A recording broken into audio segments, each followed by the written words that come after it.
Imagínate un niño de 13 años que se promete que nunca va a probar una droga, que esa idea de volverse adicto a algo está demasiado lejos de él. Pero unos años después, ese niño crece y termina siendo esclavo de algo sin que él se haya dado cuenta. La pregunta es, ¿por qué si estaba tan seguro de sí mismo, acabó siendo adicto a algo? Hoy veamos la ciencia detrás de las adicciones. Primero, ¿cómo puedes saber si tú eres propenso a tener una adicción? Ser adicto es algo que depende de muchos factores. Primero, tenemos la impulsividad, que es la dificultad para esperar una recompensa, para frenar un impulso antes de actuarlo. Luego, tenemos el ambiente en el que creciste. Una casa con estrés constante, con conflicto, con poco control, deja un cerebro más vulnerable. Como número 3, tenemos la genética, que es algo que pesa más de lo que parece. Hay personas que heredan una sensibilidad al placer mucho mayor. Y por último, tenemos uno más simple, el cómo un cerebro tolera el aburrimiento. Algunos cerebros lo manejan, otros lo sienten como una urgencia que hay que apagar ya. Entre más de estos factores tienes, el riesgo deja de ser una idea. Y luego tenemos otra parte que casi nadie menciona. Lo que la adicción te hace mientras está pasando. Una adicción te cambia la personalidad. Empiezas a mentir, y no porque seas mentiroso, sino porque la sustancia necesita que tú mientas para que ella siga existiendo en tu vida. Le mientes a tu pareja de dónde estuviste, le mientes a tu familia sobre cuánto gastaste, le mientes a ti mismo sobre que esta vez ibas a parar. Y en algún punto, dejas de ser la persona que eras antes. Eso es lo que de verdad da miedo. No es solo el cuerpo enganchado en una cosa, es perderte a ti mismo mientras todavía estás vivo para verlo. Con esto en mente, empecemos con algo fuerte.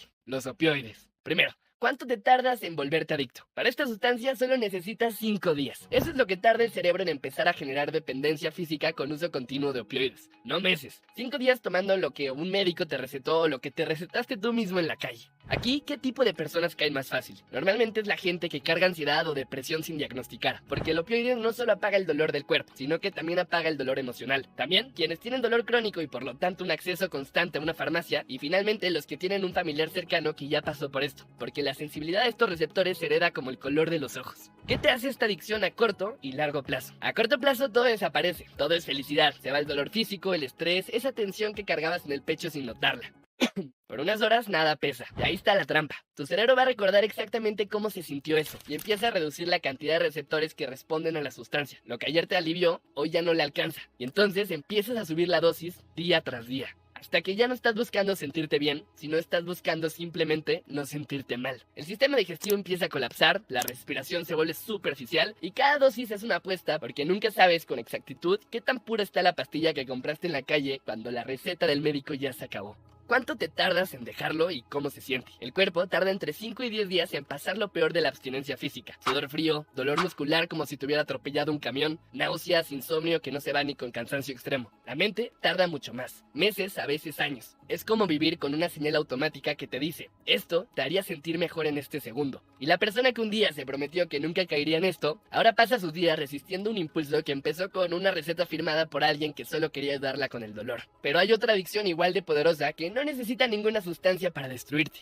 Las apuestas. Aquí no hay pastilla, no hay polvo, no hay aguja. Hoy en día solo necesitas un teléfono y una aplicación que tarda 3 segundos en descargarse. Empieza con poco, 20 pesos en un partido de fútbol, ganas y la sensación es exactamente igual de fuerte que cualquier droga. Una descarga de placer que tu cerebro registra como si hubieras encontrado comida en plena hambruna. ¿Cuánto tardas en volverte adicto? Acá no son 5 días, es más resbaloso, porque no hay una sustancia que entre en tu cuerpo y deje rastro. El riesgo aparece con la frecuencia. Más rápido el cerebro empieza a tratarlo como una necesidad y no como un gusto. Algunos estudios marcan que en menos de un año de apuestas regulares, una parte significativa de los usuarios ya muestran patrones de juego compulsivo. ¿Quién se vuelve adicto más fácil? Primero tenemos a la gente impulsiva, que actúa antes de pensar. En segundo, tenemos al niño que vio a alguien en casa apostar como algo normal. Un padre, un tío, una mesa de cartas los domingos y sin que tenga sentido a primera vista, quien tuvo una racha de suerte temprana. Ganar joven y grande no te protege, te marca la idea en el cerebro de que ese golpe de suerte se puede repetir. ¿Qué te hace con el tiempo? A corto plazo, la aplicación está diseñada, literalmente diseñada por gente que estudió esto, para generar algo llamado near miss, el casi ganas. Pierdes por un gol en el último minuto, por una carta, por un número, y tu cerebro reacciona casi igual que como si hubieras ganado. Esa casi victoria es más adictiva que la victoria misma, porque te convence de que la próxima vez ibas a ganar. A largo plazo, el patrón se vuelve financiero antes que emocional. Empiezas a apostar para recuperar lo perdido y no para ganar. Las deudas crecen en silencio porque nadie cuenta en voz alta cuánto pierde apostando. Las relaciones mueren por las mentiras sobre el dinero. Y en los casos extremos, la desesperación financiera se convierte en el factor de riesgo número 1 de suicidio entre personas con adicción al juego, más alto que casi cualquier otra adicción. ¿Cómo es dejar las apuestas? Aquí no hay una abstinencia física como tal, pero hay algo difícil de manejar: la sensación extrema y profunda de vacío cuando no estás apostando. Esta puede durar de semanas a meses. Y el verdadero peligro no es el primer mes, es el aniversario de un fallecimiento, una mala noticia, un mes con poco dinero. Esos son los momentos momentos donde el impulso regresa con toda su fuerza meses o años después de que creías que ya lo habías superado. Ahora vamos a la droga que nadie llama droga, el alcohol. ¿Cuánto tardas en volverte adicto? Acá no hay un número fijo de días, porque el alcohol juega distinto. La tolerancia se construye despacio, casi cómplice. Lo que empieza como una copa de vino una vez a la semana se convierte sin que tú lo notes en una copa todos los días. El cuerpo se acostumbra antes de que tú te des cuenta de que te acostumbraste. ¿Quién es más propenso a tener una adicción al alcohol? Primero, alguien que empezó a beber en la adolescencia, porque el cerebro todavía en desarrollo es mucho más vulnerable a crear esa dependencia. También la persona que usa el alcohol para manejar el estrés en lugar de para socializar. Esa distinción importa más de lo que parece. Y la genética otra vez. Un padre o una madre con dependencia al alcohol multiplica el riesgo, sin que tú hayas tomado ni una copa todavía.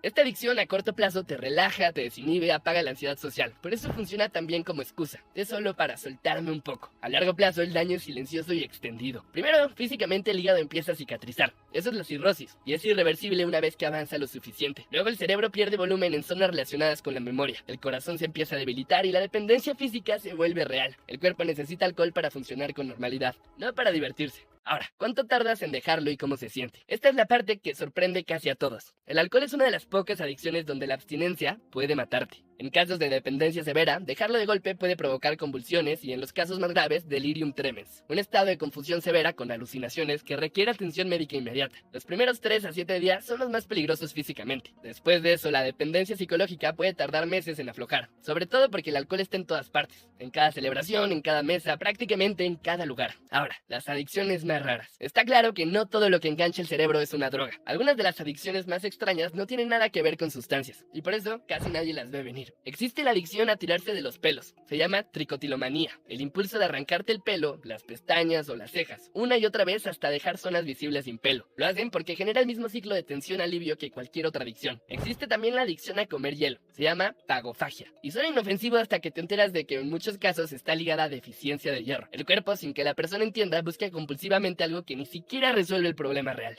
Existe la adicción a robar, sin necesidad ni planeación. Se llama cleptomanía. No es robar por dinero, es robar por la descarga que se siente justo antes de hacerlo, y el alivio justo después. Las personas muchas veces ni quieren lo que robó. Y finalmente existe documentada clínicamente la adicción a la cirugía estética. Personas que pasan por decenas de procedimientos persiguiendo una versión de sí mismas que nunca llega, porque lo que dolía nunca estuvo en el espejo. Este patrón se repite siempre, sin importar si lo que engancha es una sustancia, un comportamiento o un impulso que ni tu propio cerebro sabe explicar bien. Y aquí está lo más incómodo de todo esto. Nadie decide volverse adicto. La línea entre usar algo y depender de algo es invisible mientras la cruzas. Solo se ve clara cuando ya lo dejaste atrás. Por eso hay señales que vale la pena conocer antes de necesitarlas. Si necesitas más cantidad de lo mismo para sentir el mismo efecto. Si has mentido, aunque sea una vez, sobre cuándo haces algo. Si lo usas para evitar sentir algo en lugar de disfrutarlo. Si ya intentaste parar y no pudiste aunque quisieras. Y si ya estás del otro lado de esa línea, esto es lo que de verdad funciona. Primero, la terapia cognitivo-conductual, que ataca directamente los patrones de pensamiento que alimentan la adicción. También los grupos de apoyo, porque el aislamiento es casi siempre parte del problema. Si tú sientes que algo te está empezando a controlar, dilo en voz alta. La adicción sobrevive bastante bien en el silencio y se debilita en el momento exacto en que alguien más se entera. Ese niño de 13 años que se prometió a sí mismo que nunca caería en nada de esto no era ingenuo. Solo no sabía que la adicción no pide permiso, no anuncia su llegada y no respeta lo seguro que estabas de ti mismo. Pero tampoco es invencible. Lo que el cerebro aprende, también lo puede desaprender. Solo necesita tiempo, ayuda y alguien dispuesto a admitir que ya no puede solo. Bye bye.